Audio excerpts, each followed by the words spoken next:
You know what I miss? Me-focused video games? Maybe I'm in a minority saying this, but I've always had a fondness for Nintendo's Kokeshi-inspired avatars, and the titles they're featured in, which makes me a little sad that they aren't used much nowadays.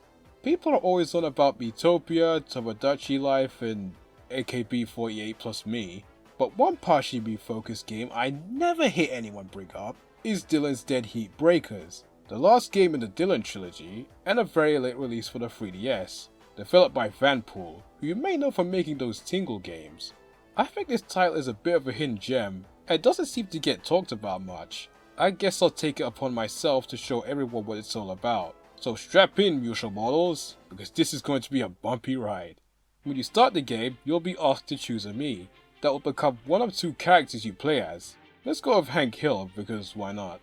You see them walk on screen and then a barrel falls on their head as they're transformed into an animal, or an Amiimal as this game calls them. We'll get back to those in a bit. After the transformation, you see your character running away from some sort of attack and getting into a truck to escape. We then cut to an armadillo named Dillon and his squirrel friend Russ, who see the big rig getting attacked by these rock monsters on wheels known as Groks, and decide to lend a hand with some new gear they wanted to test out. After the Groks are defeated, your Amiimal explains to Russ that they were evacuating from their village and need to go somewhere safe to get into contact with who's left there. You, Russ and Dillon then head to the city and do just that, and they learn that the village and everyone in it are being contained in a giant force field. Your character then suggests turning the truck into a weapon that will be able to destroy the force field. The only problem is they lack money and materials. They also later learn that Grok attacks have been popping up in other areas too. So you, Dillon and Rush join forces to stop Grok attacks that are happening all over the land, while gaining cash and resources to prepare for the final assault with the mothership that's keeping your character's village hostage. I quite enjoyed this story, and the dialogue made me laugh quite a number of times. This game is actually a lot funnier than it looks let on. Dillon's Dead Heat Breakers is primarily an action tower defense game, but it's also kind of a racing game and a job simulator? More on that later. In the main stages, you play as the Red Flash himself, Dillon, who can roll around and build speed by holding the A button, which is a lot better than constantly swiping on the touchscreen to roll like in the first game. Before each stage starts proper, you're given a little bit of prep time to do things, such as destroying meteorites for materials, reinforcing the towers with said materials, charging the gunner's batteries, and maybe finding things in a container or two. Once the level truly starts, your main goal is to defend your post from the Groks before they can destroy them and eat your livestock. Battling Groks is kind of like an RPG encounter. When you run into one, you'll be taken to a separate arena where you have to defeat them all to succeed. There's also a slightly different kind of encounter where you have to defeat the Grok before they get to the corner of the arena, otherwise they'll get away and you'll have to run into them again. The game will also introduce more types of Groks in the later stages, like fish Groks which can swim, fly Groks that have to be shot down, snag Groks which try to steal your gunner's battery power, or those really annoying slam Groks which could destroy barricades in seconds if you didn't reinforce them. I hate those guys! Taking them all alone would be a challenge. Thankfully you have the aid of Gunners and a secondary character, in my case Hangus Hill, to lend a hand. Equipped with a jetpack and blaster, your character acts on their own accord and can take on the Groks themselves. You could also use the touchscreen to have them fly to a certain area of the map, or get them to join Dillon when he's in a Grok battle himself. Just make sure you're healing them with medkits whenever their HP gets low, because if either Dillon or your character runs out of health, or if all the Scruffle Hogs are eaten, it'll be game over and you have to restart the mission. Now let's go over what the Gunners can do. Before each stage, you can hire Gunners with cash that can be placed in towers around the level, helping you in taking out the enemy forces. And this is where the real fun begins, because Miis you have on your 3DS's Mii Maker will appear as Amiimal Gunners here. And part of the enjoyment is just seeing how all your different Miis look in Amiimal form. It's always something I look forward to when playing this game, even if several of them look really weird like this. Some stages also have machine-powered gun towers, but in order to charge their batteries, you'll need to pump them up with cash. Now even the computers are charging us? Make sure you're looking out for the Gunners too when defending, because those who have their towers destroyed might as well be considered dead, since you never see them again for the rest of your playthrough. Once most of the Groks have been taken out, the remaining ones will get charged and the dead heat phase of the stage will begin. Here, you have to take out all the Groks on wheels that are driving around the map before the timer runs out. And you're on your own for these, since the charge fires the batteries of the Gunners. though your character will hand Dillon some health or some boost energy if you pass them. If you fail to take all the Groks out in time, the remaining ones will turn to final Groks, which move fast and hit hard, so try to defeat them quickly before they cause any major damage. Let's go back to those containers I mentioned earlier. Each stage has 2 containers that can be busted into, which house treasures you can collect. In the rare instance, it'll be a heart container that extends to its health, but more often than not, there'll be items left behind from human civilization, which could be sold for cash, like ID cards, or Nintendo peripherals, or fidget spinners! This really is a game from last decade. But that's not even the funniest part. When you sell them to Well Done, he'll give you an explanation for what everyone assumes these things were used for. Like, according to them, these Lego pieces were caltrops used by ninjas. You know, they're not too far off the mark there.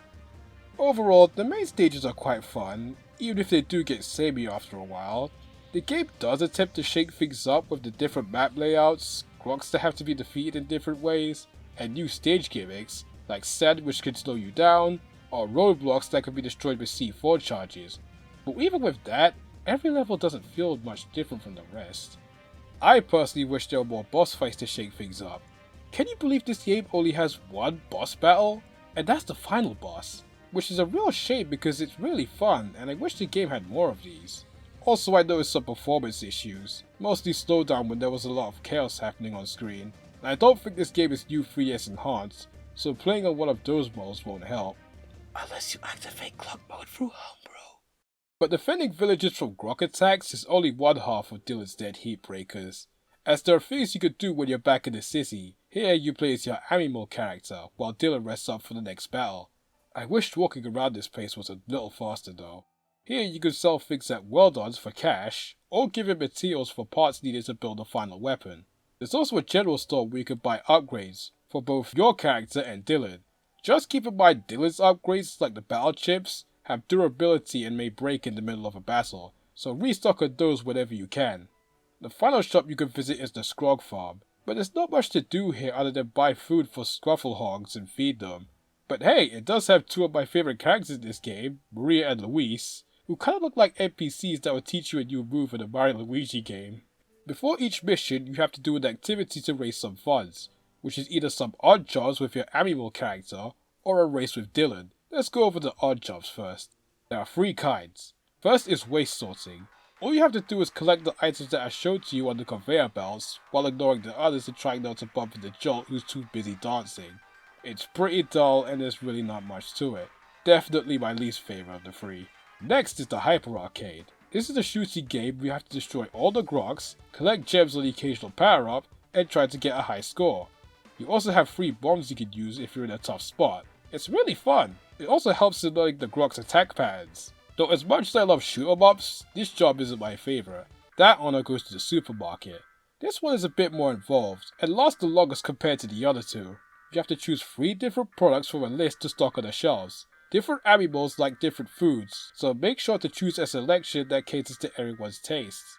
Also, one of them at random will be put on sale, and it's likely to sell more, so it's highly advised to choose that as one of your 3.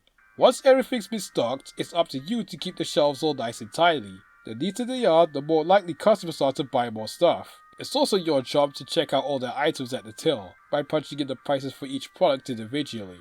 Just make sure not to get the prices wrong, or to keep the customers waiting for too long. Otherwise they'll get annoyed and leave, causing them to slam the door in anger and messing up the shelves.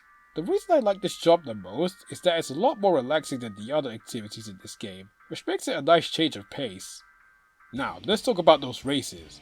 Well, the game calls it a race, but it's more of a time trial since you're only racing against other people's times. You roll around the track as Dillon 3 times and collect hourglasses to try and get the best time. You'll be awarded with prize money if you come in first, second, or third. These are a fun distraction. I just wish there were more than 3 tracks to race on. Finally, there's a minigame you can play in the corner city called Anton Ball! Hey yo, I love Anton Ball! I wanna play that! Oh, this is just pachinko. No more bouncing that ball! Anyway, if you score well in it, you'll be awarded some clay figurines, which could be sold to someone who's obsessed with them at night. Weirdo.